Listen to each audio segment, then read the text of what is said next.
começar fazendo uma pergunta. Quais são as referências de vocês? Como é que vocês preparam o trabalho de vocês? Tá?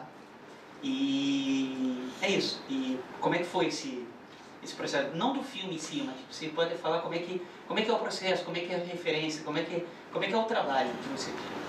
Não, primeiro eu queria falar uma coisa do 15. Eu acho que tem uma força ali naquelas duas personagens mesmo, ali na mãe e na filha. Mas pra mim, por exemplo, que não sou daquele lugar, não sou daquele universo, quer dizer, em algum lugar a minha origem é similar.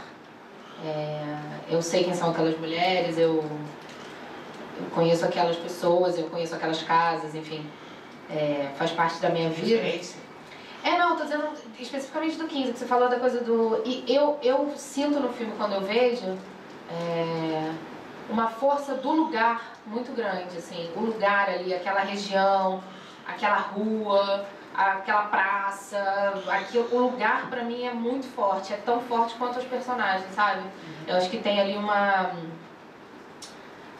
é um jogo ali que completa bem, assim. Agora, em termos de referências minhas, assim, eu... Não, eu tô falando, você buscou referências no próprio lugar para construir o... Não, eu busquei referências na minha própria história.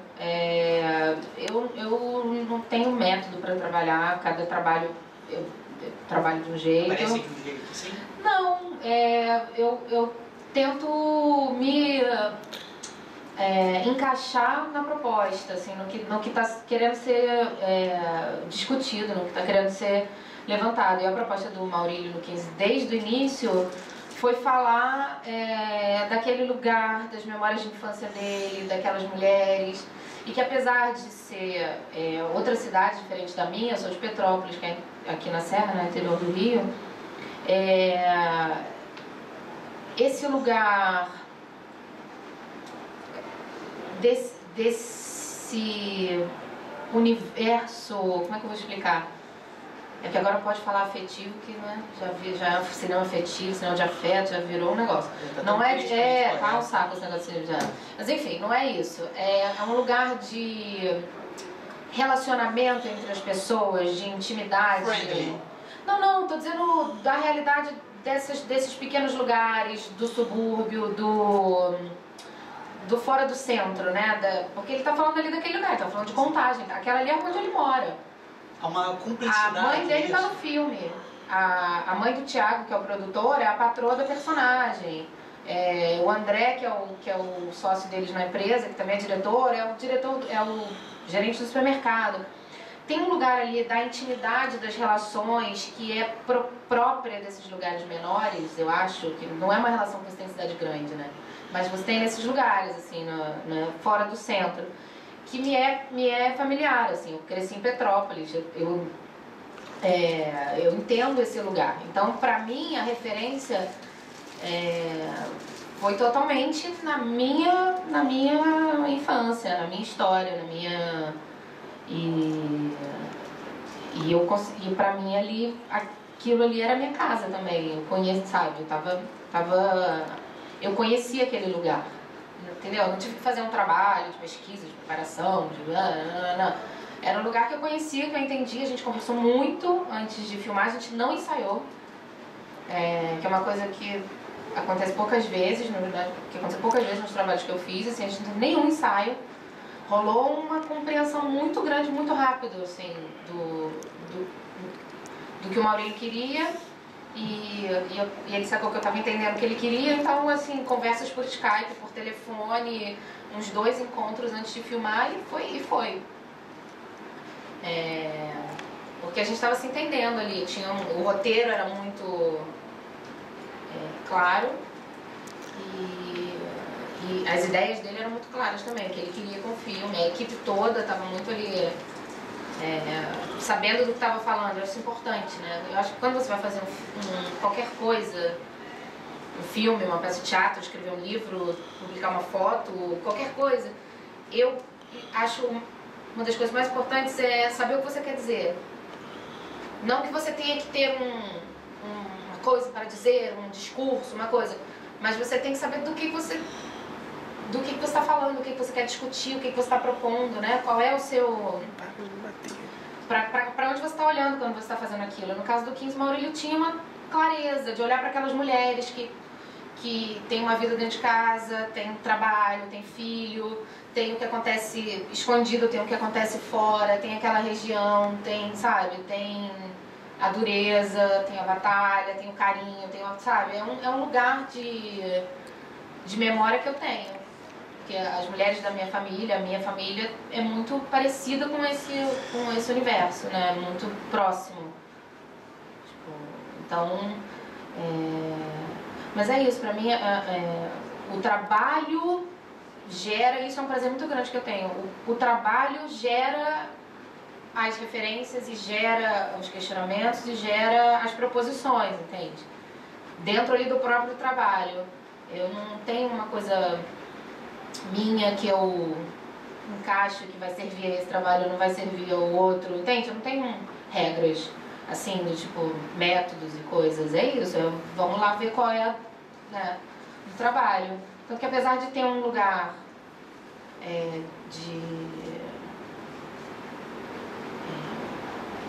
como é que fala, gente? De approach, que eu vou falar em inglês. De adaptação, de encontro com o trabalho, dessa coisa da interpretação mais realista, mais perto da vida e tal, que é uma coisa que me interessa. Tem aquela última cena que é completamente fora do universo, né? Ele tá ali numa coisa onírica, deslocada mesmo. Tem aquele momento ali que eu acho um momento crucial do filme. É quase como se aquilo tudo acontecesse só pra poder ter aquela cena ali das duas dançando no meio da rua, com aquela luz, enfim. Não sei se eu respondi muito. Respondeu. Você tá indo bem. Obrigada.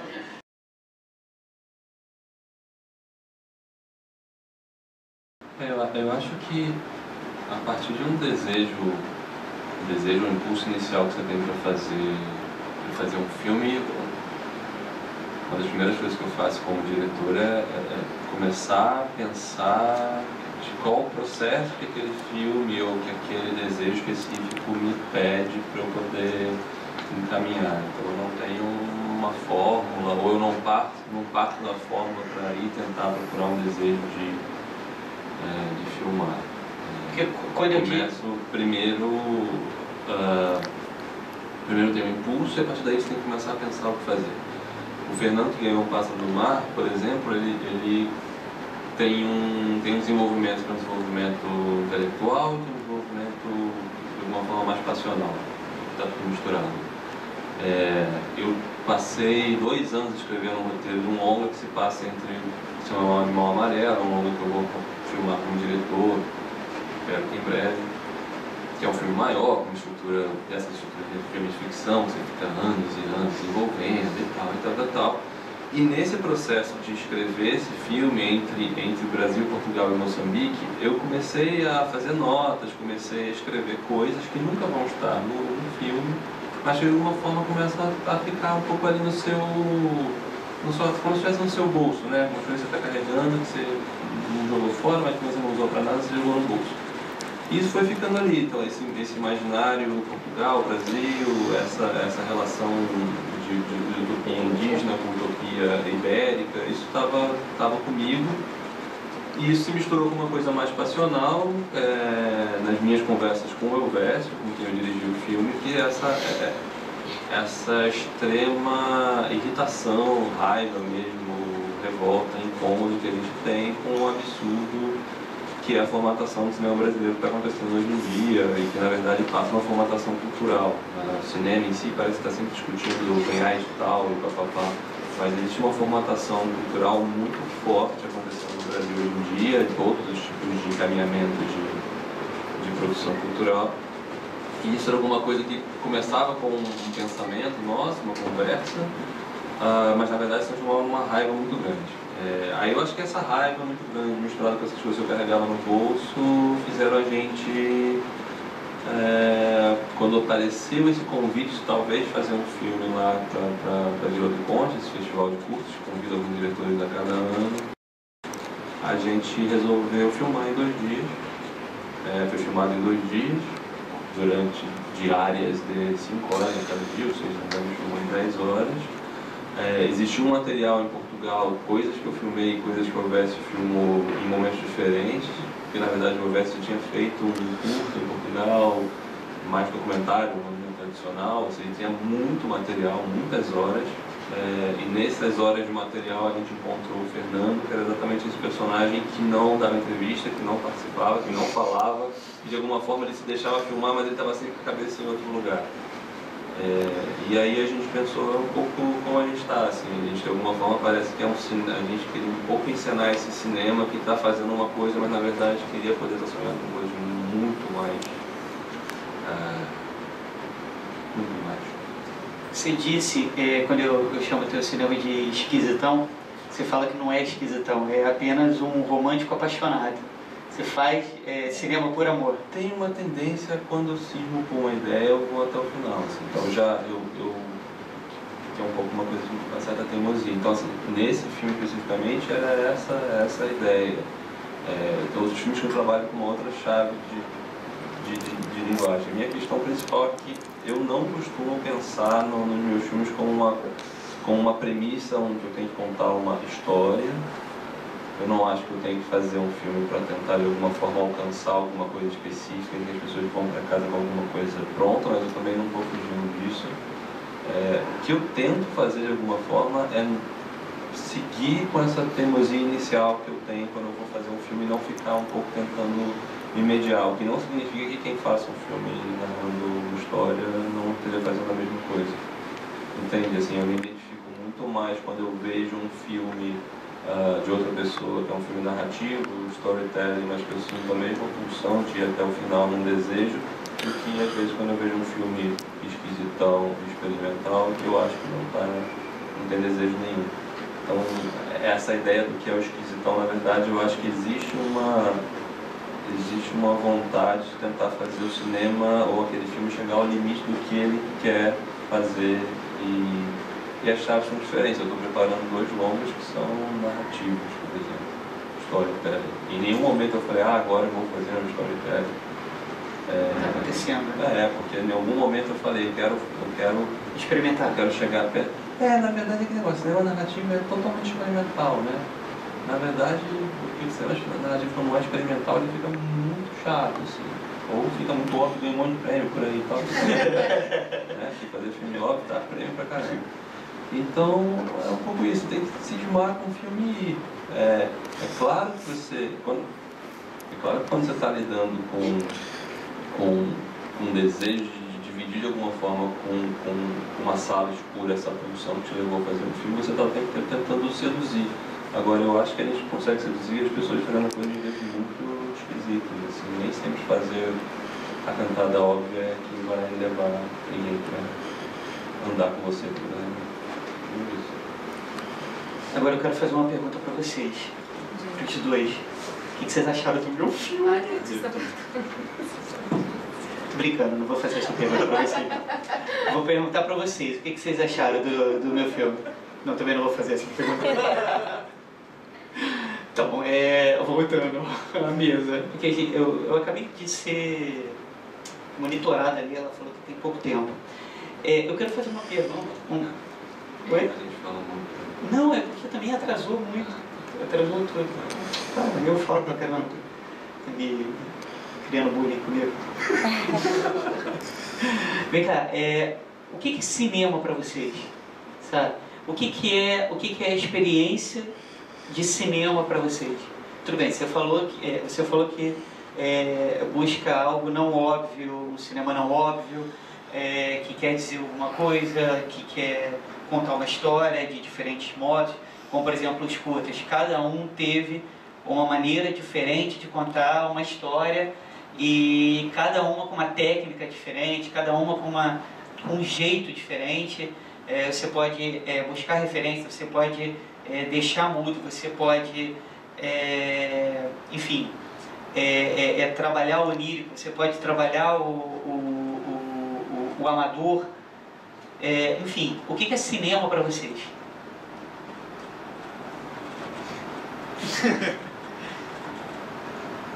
Fica aí com ele. Enquanto isso eu vou pegar uma água para vocês. Sei. Dá para falar muito tempo ou dá para falar muito rápido, né? Tentar fazer a versão rápida. A versão rapidinho. Basicamente, para mim, são os meus sonhos, os meus pesadelos, a minha forma de tentar lidar com eles. É só isso. Pra mim tem duas respostas possíveis, né? Tem o que é pra mim e o que eu acho que é pro mundo. Pra mim é uma forma que eu encontrei de me comunicar. É um jeito que... Porque, por exemplo, eu sou formada em teatro. E no teatro você precisa... Falando que vai fazer o menor sentido, eu vou tentar. No teatro você tem que se esforçar para dizer alguma coisa, né? Você tem que, sei lá, coisa do corpo, da voz, que eu amo, adoro, amo fazer, sou formada nisso, faço há 22 anos quase. Mas o cinema é uma coisa que eu descobri que tem uma sutileza e que ele é um veículo, por ele essa coisa da imagem, né, de como você capta a imagem, de como você mostra a imagem, ele tem uma possibilidade tão gigantesca de significados e sensações que ele pode causar, que pra mim, cada vez mais eu tô achando uma forma de me comunicar mais facilmente. Olha a louca, dizendo cinema. Porque eu falo isso brincando às vezes, mas eu acredito mesmo nisso. Eu acho que a câmera, ela enxerga além de você. Ela vê coisas que você nem sabia que estavam acontecendo ali, sabe? E quem tá vendo o que a câmera viu tá criando outra camada de significado. Então, pra mim, cinema é um puta veículo de comunicação. Pra mim, como pessoa. E eu acho que pro mundo, eu acho uma ferramenta valiosíssima, assim. Eu acho que é o lugar onde a gente bota pra fora os demônios, projeta os sonhos e assim a gente está, né, se comunicando, fazendo essas giras, se comunicando com o mundo. Mas também é um lugar onde a gente questiona o mundo, onde a gente bota pra fora a nossa raiva e com isso a gente está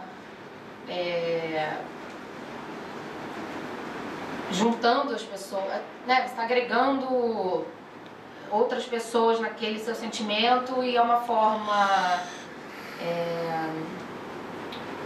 que eu acho muito poderosa de transformação mesmo, assim. Eu sempre acreditei no poder de transformação da arte de uma maneira geral, mas eu acho que o cinema é muito potente nesse sentido, assim. Pelo menos comigo, filmes transformam a vida da gente, né? Você vê um filme, dependendo do que acontece ali, quando você vê aquele filme, você sai diferente mesmo da sala de cinema. Você entra uma pessoa, você sai outra mesmo. Pra mim, pelo menos, é assim. E eu acredito nesse poder. Eu acho que tem essa capacidade de mexer com a sociedade mesmo. E eu acho fundamental que quem faz cinema não faça cinema também para isso, né? Nada contra, adoro blockbuster. Vou ao cinema Madonna ver um filme foda, como vou ver uma baboseira americana deliciosa também, entendeu? Gosto que as duas coisas existam. Mas eu acho importante, por isso quando você falou do cara que falou, o cinema morreu, o cinema não tem futuro, eu discordo completamente. Eu acho, inclusive... Fala. Não, cara, ele disse que o Pablo Vilaça, do Cinema e Cena, ele disse que não tem mais, não consegue mais manter o site, porque ele não tem mais patrocínio, o patrocínio não quer comprar um cinema independente, é só cinema comercial, as críticas diminuíram, ninguém mais lê, não tem mais comentário, os comentários são, querem críticas de 2 linhas, e ele disse que a crítica está morrendo, o cinema está morrendo e que está tudo morrendo, e ele não tem mais perspectiva, não tem mais visão para escrever mais nada. Então ele está acabando agora, ele decretou que o cinema morreu. Concorda? Tem uma frase no Alegria, que foi meu segundo longa, uma coisa muito básica. Para mim, o mundo está acabando, só que para sempre. E é isso. Eu acho que ficar chocado e paralisado porque o mundo está acabando não é o meu instrumento que está acabando, tá, mas é para sempre. A gente está morrendo. Vai continuar acabando. Tem que continuar acabando. Esse fim, o acabado, não chega. Então, na verdade, eu acho que é um processo de transformação do linguagem. É claro, assim, se você for falar, eu acho que se a gente tirar dessa questão existencial de uma questão pragmática, de fato, a gente está num momento que a gente tem muito dinheiro para fazer cinema no Brasil, mas na verdade é tudo muito formatado em torno de dois modelos, né? Muito claro. Questões sociais diretas ou então questões globais diretas. Se você não é então, temática social... Questões sociais diretas tratadas de acordo com dentro de uma estética específica, sem meter muito a mão. Ou seja, linguagem, constituição de identidade, construção do cinema como um espaço de invenção de alguma forma de estar no mundo, isso é uma coisa que está sendo realmente achatada. Para que as viúvas do governo não fiquem chateadas, é claro que isso não é um fenômeno só brasileiro, né? Tipo, isso também, você conversa com cineastas na Tailândia, com cineastas em outros lugares, é o mesmo processo. É um processo de achatamento que passa inclusive pelos festivais internacionais também, em que, infelizmente, eu falo, eu passei filme em Cannes, em Roterdã, Casa, papapá, mas eu falo, cada vez mais tem mais influência de sales agent em festivais, ou seja, as pessoas que depois vendem os filmes, que eu conheço, amigos de alguns e tal, mas essa relação direta entre a venda de um filme e a exibição em festivais também está fazendo com que os festivais, não é que não existe espaço, mas assim, até mesmo dentro dos festivais, a cota para filmes esquisitos, como você brinca, vai diminuindo cada vez mais. Isso é uma coisa que sim, tem que ser combatida, mas eu não acho que seja um final, é um combate. Padroniza, né? Está padronizando, né? A gente tem essa coisa, assim, na verdade o que acontece? Como o mercado de cinema autoral diminuiu, o mercado de cinema em geral diminuiu, as pessoas agora vão no cinema na verdade para ver a cadeira tremer, eu vou também de banda, legal. Esse mercado para outras coisas vai diminuindo. E aí como é que os festivais vão criando uma barricada para se proteger? Vão criando uma forma de padronizar, como se existisse agora assim, uma padronização no mercado, cadeira tremer, e há uma tendência a ver uma padronização festival. Falando bem claro, assim, você continua tendo as coisas mais extraordinárias, esquisitas, inovadoras, tendo espaço nos festivais. Mas que essa janela também está diminuída para coisas mais inventivas, está. Isso é fato. Tem outras coisas nascendo também, né? Eu vejo outros festivais começando a aparecer e tentando resgatar uma curadoria mais interessante. Eu acho que o cinema está pelo menos no Brasil, está descentralizando um pouco mais. Você vê coisas incríveis acontecendo em outros cantos do país. Mas assim. é muito pouquinho, né? Um pouquinho, Felipe, mas eu estou tentando manter o otimismo, senão a gente desiste. Não, é só que eu acho que, quando eu falo que é pouquinho, não é assim, de pessimismo, é só para a gente perceber que não é uma coisa estrutural. Não, longe de ser estrutural. Pingadas, entendeu? É porque essa coisa da regionalização é uma coisa que me irrita, porque é tratada às vezes como uma coisa estrutural. Não é estrutural. E não é. Na verdade, você tem alguns grupos que em alguns estados conseguiam se organizar, que tem algum tipo de apoio local e sobrevivem ali até daqui a pouco sumirem de novo.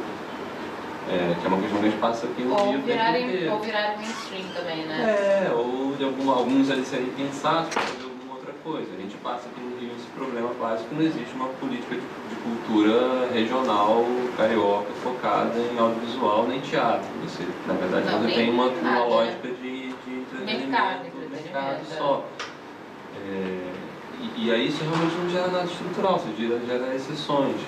Se você tem seus filmes do Gustavo passarem em festivais lá fora, meus filmes todos os meus filmes passarem em festivais internacionais, vou lá, mostro os filmes, mas assim, quando eu conto em alguma conversa que não tem apoio nenhum regional, os gringos quase riem, assim, como assim?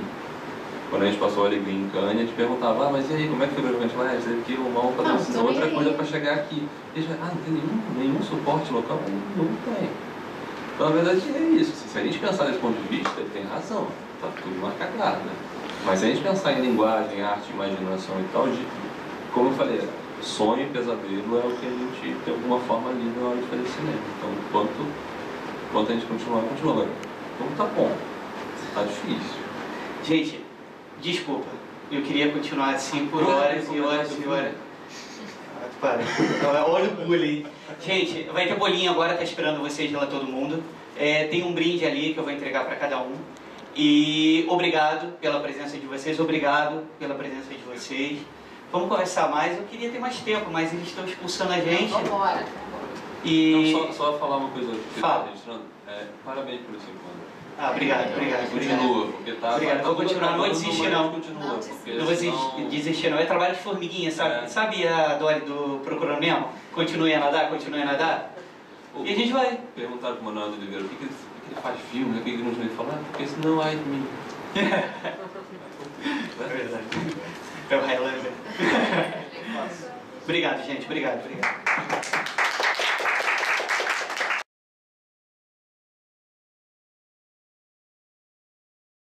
E aí? Então foi tão bonitinho ver, eu só vi o final, claro que eu sei o filme de Coração Teatro, mas me deu uma saudade, uma carinho da equipe toda que fez o filme, porque o Riscado é um filme que, eu não sei se vocês perceberam, mas ele não tem nenhuma logomarca de Estado, né? Ele não foi feito com lei de incentivo. Ele é um projeto que começou de um desejo muito grande, meu e do Gustavo, que é o diretor do filme, por acaso também é meu marido, de falar sobre esse assunto, de discutir essa questão da sorte na vida da gente, né? na vida adulta da gente, né? Nas escolhas que a gente faz na vida, assim, como é que a gente consegue fazer o que a gente tem vontade, sobreviver do que a gente escolheu e conseguir construir uma carreira a partir, né, das nossas opções, assim, da nossa vocação, do nosso talento, independente de área de atuação. Aqui eu tô falando, a Bia é uma atriz porque eu sou uma atriz, então é o mercado, é o métier, a linguagem que eu conheço melhor. E quando a gente estava escrevendo o roteiro, a gente chegou a essa conclusão, que era melhor falar bem de perto, porque assim a gente poderia falar com mais gente, né? Quando você fala... Ai, gente, vou sentar. Quando você fala mais de perto, eu acho que as pessoas conseguem se relacionar melhor com a situação, né? Então, no primeiro momento, a gente usou uma verba de prêmios de outros filmes, que o Gustavo ou o Cavi Borges, que é da Cavide, que é um cara super atuante no cinema carioca, assim.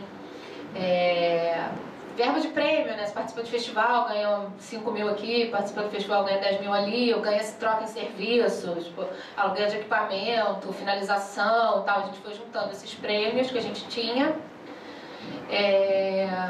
E quando a gente percebeu que o filme era um longa e que precisava de mais trabalho, a gente foi tentando fechar parcerias. E é um filme feito dessa maneira, assim, com esse pouco dinheiro, e a grande parte do orçamento do filme, o que seria mais caro, né, que é toda a parte de finalização, sonorização, de cor e cópia, não sei o que, isso tudo a gente conseguiu com parceria, né, com coprodução. Tanto que tem uma lista enorme de coprodutores no filme, inclusive o Canal Brasil, que foi o único que deu algum dinheiro mesmo, né, num esquema de pré-venda. Eles dão dinheiro e depois eles têm o direito de passar o filme por alguns anos lá E eu fico muito feliz que eles passam, assim, de vez em quando passa lá no Canal Brasil, tipo, eles nem avisam mais, de vez em quando passa, tá passando, alguém sempre vê e fala, tá passando e tal. E foi uma surpresa muito grande pra gente quando o filme estreou, porque a primeira sessão dele no Rio de Janeiro foi no Festival do Rio, lá no Odeon, tá fechado, uma tristeza aquele cinema fechado. Foi uma sessão incrível, linda, foi muito emocionante, e a resposta que ele teve, tanto do público quanto da crítica, foi muito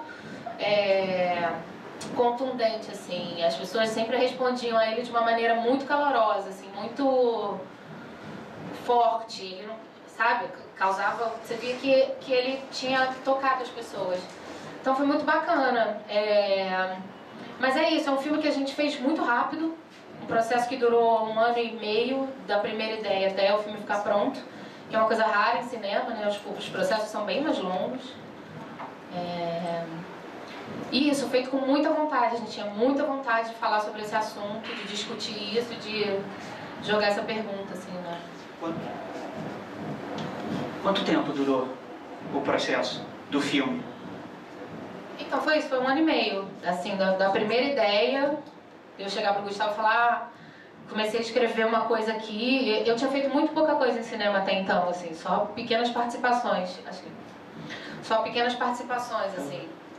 E eu tinha muita vontade, era um meio que me interessava muito. Eu sou formada em teatro pela Unirio e eu tinha muita vontade de trabalhar com cinema, assim. Tinha feito pouquíssimas coisas, tinha feito uma participação que eu amava no Madame Satã, do Carinha Inus, tinha feito um curta, pouquíssimas coisas. E eu queria muito experimentar, só que o mercado de cinema no Brasil, graças a Deus, vem crescendo bastante, mas há 4 anos atrás, que foi quando a gente fez o filme, era bem diferente do que é hoje. Assim, em 4 anos ele mudou bastante.